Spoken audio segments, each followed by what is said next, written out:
je crois que comme beaucoup de romans, c'est aussi un roman sur le temps. C'est un roman sur des instants précipités, parce que la passion est une forme, encore une fois, de vitesse. Ça va vite, ça va toujours trop vite. Ça, c'est la vitesse, la précipitation de l'action. Et à côté de ça, c'est un roman sur les instants arrêtés. Il y a des plages de lenteur, j'allais dire, dans ce roman. Beaucoup de plages de lenteur, qui sont souvent des plages de bonheur, d'ailleurs. Quand les personnages sont ensemble dans une chambre, ça dure longtemps. Ils sont comme filmés en durée réelle. On a l'impression qu'on voit instant après instant le temps qui passe dans la pénombre de cette chambre. Ou lorsqu'ils marchent dans Londres, ou lorsqu'ils marchent dans Paris, il y a ces plages de lenteur. En cela, c'est un roman sur le temps qui passe. D'habitude, on dit on regarde le temps passer, mais en réalité, on ne le voit pas. Eh bien, dans mon roman, j'ai l'impression qu'on voit par moments le temps passer, et ça a quelque chose de poignant. C'est-à-dire, on voit le moment au présent, où tout à coup, le présent qu'on vit devient du passé, comme s'il y avait un petit déclic, et que, vous voyez, la petite sonnerie nous indiquait que c'est déjà passé. Et c'est ça dans le roman. On entend par moments des petits déclics, où le temps se change sans cesse en passé. Donc c'est un roman assez nostalgique de ce côté-là. Les personnages savent très bien qu'ils sont dans une voie sans issue, que ça va mal se terminer, et ils sont incapables de décrocher, comme on dit d'un toxicomane qui n'arrive pas à décrocher. Ils vont jusqu'au bout, et en même temps, ils veulent toujours retenir ces moments qu'ils vivent, parce qu'ils savent qu'ils ne les revivront pas.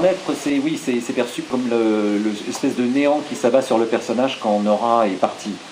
Mais je pense que l'attente, au contraire, est plutôt une forme d'intensité, parce que c'est une forme de désir, et que les personnages sont plus forts lorsqu'ils attendent, que souvent lorsqu'ils vivent tel ou tel événement. L'attente est un moment où le désir augmente de lui-même, et je pense que ce roman, c'est pas un roman sur le plaisir, c'est un roman sur le désir, ce qui n'est pas la même chose, hein. Les personnages finalement ont des plaisirs fugitifs, mais ce sont surtout, je pense, c'est ce qui les rend attachants, ce sont de grands désirants. Ils désirent très très fort. Désirer ne veut pas dire forcément désirer sexuellement, hein. Ils désirent la vie, ils désirent une intensité de vie plus forte que celle qu'ils ont vécue jusque-là, et c'est ce qui les rend émouvants. C'est un personnage qui a des moments de contemplation, mais j'allais dire systématiques. C'est-à-dire c'est quelqu'un qui aime bien arrêter le temps, je dirais, qui a découvert une sorte de procédé personnel pour regarder les choses. Il s'est aperçu qu'en fixant une chose et en écoutant autre chose, vous pouvez faire l'expérience, vous fixez une chose très très précise à mi-distance en bloquant vos poumons, et pendant ce temps-là, vous écoutez un son au hasard, et tout à coup, vous avez une très très forte intensité de perception.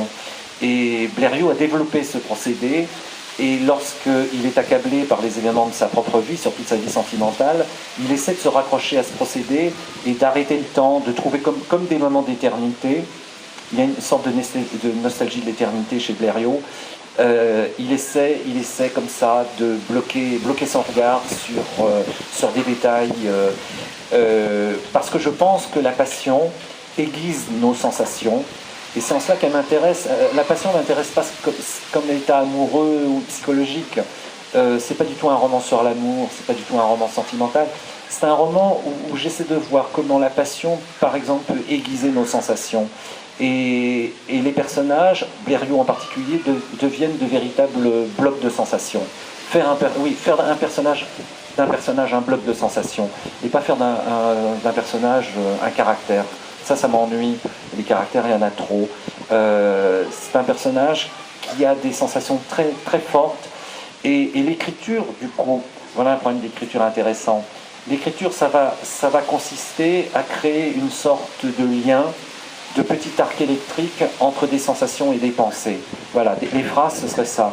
Les phrases d'un écrivain, celui que je veux être, ce serait de composer ces petits arcs électriques qui vont des sensations à des pensées. C'est pour ça qu'il y a toujours des détails, il y a toujours des sensations, et tout à coup on débouche sur des pensées auxquelles on n'avait pas pensé. Murphy, c'est un personnage par rapport à Blériot, fonctionne dans un couple maturité-immaturité. C'est-à-dire, Blériot est foncièrement immature, alors que Murphy Blundell a une maturité et il va assumer cette absence de Nora, alors que Blériot en est incapable.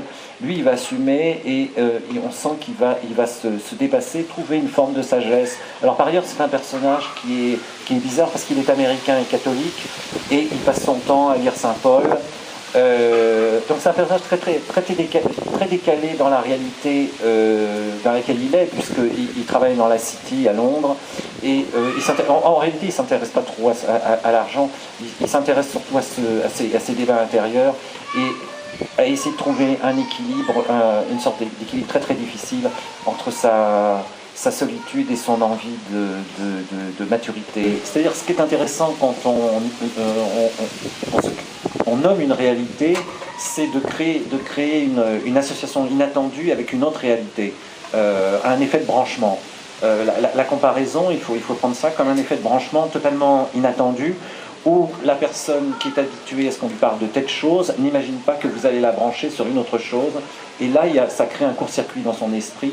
Et j'aime bien ces effets de branchement et de court-circuit dans l'esprit de la personne qui écoute et qui n'avait jamais pensé à la conjonction des deux choses si différentes l'une de l'autre. Voilà. Et c'est pas artificiel, hein. Il ne faut pas croire, parce que sinon on pourrait artificiellement associer tout à n'importe quoi. Non, non, c'est bien plus compliqué que ça. Il faut que ça corresponde à une sensation juste. Et ça, la littérature ne renvoie pas simplement à une capacité littéraire, à une capacité d'écriture. Elle renvoie à une capacité perceptive. Pour moi, un écrivain, c'est pas simplement quelqu'un qui a des capacités de langue, des capacités d'expression, je ne sais quoi. C'est quelqu'un qui a des capacités perceptives que les autres n'ont pas. Je pense que Proust n'est pas quelqu'un... c'est pas simplement un écrivain qui est un extraordinaire virtuose de la langue française, c'est aussi quelqu'un qui a une extraordinaire capacité perceptive. D'abord, le titre vient d'un poème japonais, d'un poète du XVIIIe, qui s'appelle Issa Kobayashi. J'adore le Japon, j'adore la poésie japonaise, et c'est pour ça d'ailleurs que j'aime les sensations. Et donc j'avais découvert 2 vers de Issa qui disaient « La vie est courte, le désir est sans fin ».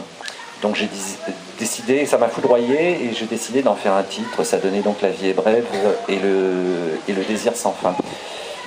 Titre que je trouve très beau, puisqu'il n'est pas de moi, je peux dire qu'il est très beau. Et je trouve qu'il a un avantage énorme, ce titre, vous me le prouvez, c'est qu'il sélectionne ses lecteurs. C'est-à-dire que les gens qui passent dans une librairie et qui voient ce titre, et ça ne leur dit rien du tout, eh bien ils ne sont pas faits pour me lire.